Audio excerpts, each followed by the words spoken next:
The Chicago Fed labor market indicator. It's a new thing published. It's out this morning. It's a new report that brings together a lot of different alternative market indicators along with the government data, but we don't have the government data. So this indicator is now filling in for the missing government data with other private sector data. It's confusing. You can read it online, but the bottom line is this. Estimates the unemployment rate most likely unchanged at 4.36% in October, but there's a 40% probability that it's higher according to the model and a 20% probability that it's lower. Joining us now, Austan, Goolsbee, Chicago Fed president and former chair of the Council of Economic Advisors in the Obama administration.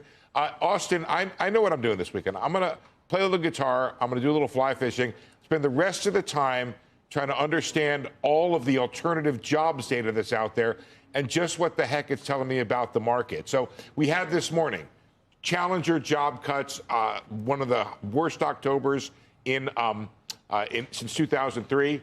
We had the ADP report, 42,000, that's okay. And now I've got this report telling me that the unemployment rate probably unchanged. What's your take on the job market? And good morning. Well, hello, Steve. I'm going to save you some time this weekend. You just move the Chicago Fed labor market indicators right to the top. You look at it, and you just saved yourself 30 minutes. We have only the private sector information when the government is shut down. That said, when we put together these labor market indicators, it wasn't because of the government shutdown. It was because we wanted more real-time information, and so we supplement by 11 different sources. And to me, most of the labor market indicators that we're getting show a lot of stability in the market. And when we were getting the government data, they showed a lot of stability. The one number that was not showing stability, that showed pretty substantial deterioration, was total payroll job creation. But there's a question mark on that we should be a little careful over-indexing on payroll job numbers as an indicator of the business cycle. When immigration, there's a huge question mark, and you don't know what's happening to population growth. So I still think there's mild cooling, but this labor market indicator reading that we put out from the Chicago Fed that shows the unemployment rate is basically unchanged except for a tiny increase that came from the workers who are not working because the government shutdown.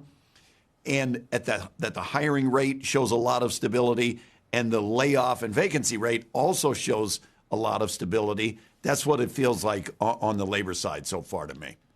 Okay, there's a different way to look at it, which is not what does the numbers say now and what was it before and how the change is, but where the risks lay. And what do you say in terms of the downside? Is there greater downside risk to the job market? And how does that compare with your assessment of the risk when it comes to inflation? I'd say a little. I'd say there's a little more danger. It feels like mild cooling. The hardest thing that is among the hardest things a central bank has to do is to get the timing right when there are moments of transition and try to figure out the through line of what's happening. That's why I still continue to think that there's a lot of stability. And we're in an unusual environment, which is this low hiring, low firing environment. The beginnings of recessions and business cycles are not historically low hiring, low firing. There tends to be low hiring when there's high firing, or when the economy is booming, the reverse.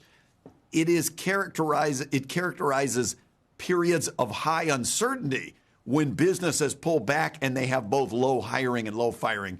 And when I'm out here in the Midwest talking to business people in the Chicago Fed district, I still hear a lot about that. We don't know what the rules are going to settle down at. We might still get deals on tariffs. We need to figure out where we are before we're going to reach an equilibrium. So I think there's still that uncertainty hanging over us. Does that uncertainty and that lack of understanding where the equilibrium is make you reluctant to continue the rate cutting cycle that the Fed appeared to be on? Maybe. I mean, I think there's a subtlety that is asymmetric when you turn off the data like we have. And that is, we have a bunch of indicators from the private sector and from the Chicago labor market indicators, et cetera, about the job market. And we have very little private sector information about inflation. So when the government is shut down, we're not getting the official statistics. If there are problems developing on the inflation side, it's going to be a fair bit of time before we see that. Where if it starts to deteriorate on the job market side, we're going to see that pretty much right away. So that makes me even more uneasy, maybe I'd say, with front-loading rate cuts and counting on the inflation that we have seen in the last 3 months to just be transitory and assume that they're going to go away. Mr. President, what are the indications or the worrying parts of our current situation that would cause us to think that the labor market is softening? And by that, I mean, I know we've had tariffs. I'm not sure that's really enough to do it. The uncertainty from tariffs and what that does to businesses, maybe that could play into it to some extent. But you look at earnings and you look at the stock market and you look at things like that, and I'm trying to figure out why we would even be predicting that jobs would be weakening. We could be totally wrong. Jobs would deteriorate. It's an interesting question, especially when we're getting the GDP numbers coming in as strong as they are. Consumer spending strong, and if growth is that strong. Look into the abyss. There's nothing there, unless maybe AI is putting people out of business or something. Yeah, but look, you could have in the short run, if technology and productivity growth accelerated even more, and it's been pretty high in the last 2 years, if it accelerated even more in the short run, that might replace their need to hire labor. But that really wouldn't be the business cycle. I think it would have to be, you've seen this cooling. The hiring rate is pretty low. That's the weakest part of the job market. And everyone knows that and feels that. If you look at new graduates especially, they're feeling it's hard to get hired in a job. And so the deterioration of the job market, if it weren't sudden, if it were tied to consumer confidence, where you've seen consumer confidence hasn't been that high, maybe it would be rooted in that. But I think there's been a lot of stability in the job market, and the unemployment rate is objectively low, and the layoff rate is objectively very low. Both of those, that would be very unusual for the beginning of a recession. Hey, Austin, I have tried to make it a practice over a time not to ask Fed officials what they're looking at, because the answer is always everything, except for now we're in a shutdown. So the question of what you're looking at is actually pretty germane here.